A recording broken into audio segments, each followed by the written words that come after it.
Simply put, if someone is intent on causing harm in a vehicle and there's a roadway or a area that they can drive on, even if it's grass, they'll do that.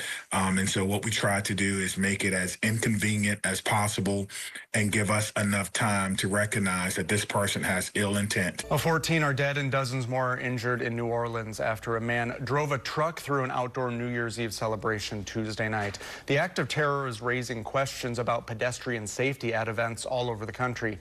Maddie Heimsch takes a look at Madison streets and their safety.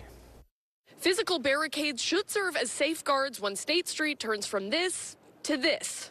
Madison is home to many, many events, including Mifflin Street and, of course, football games and, of course, the farmers market, where we get a lot of pedestrian traffic. But what barricades do we rely on here in Madison? And is there such thing as safe pedestrian traffic? There is no defense against a vehicle.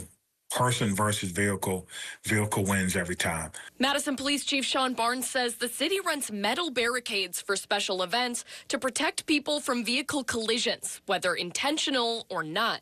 State Street, for example, people go down it by accident. And in a statement to News 3, UWPD's Mark Levicott says during Badger football games, campus police use a combination of specialized barricades and squad cars to block off city streets.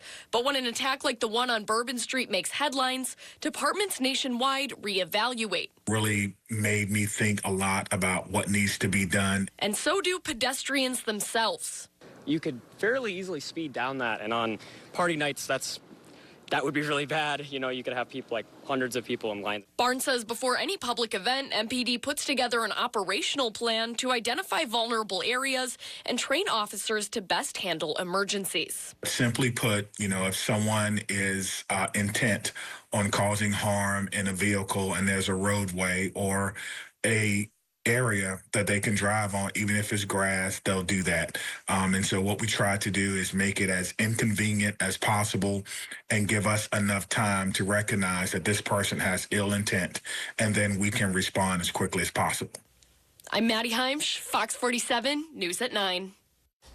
Matt Trammell, the executive director of Madison's Central Business Improvement District, is saying that to prepare for large events, they work closely to close the streets and reroute buses. They also train staff in crowd management and attend the city's community event safety conference.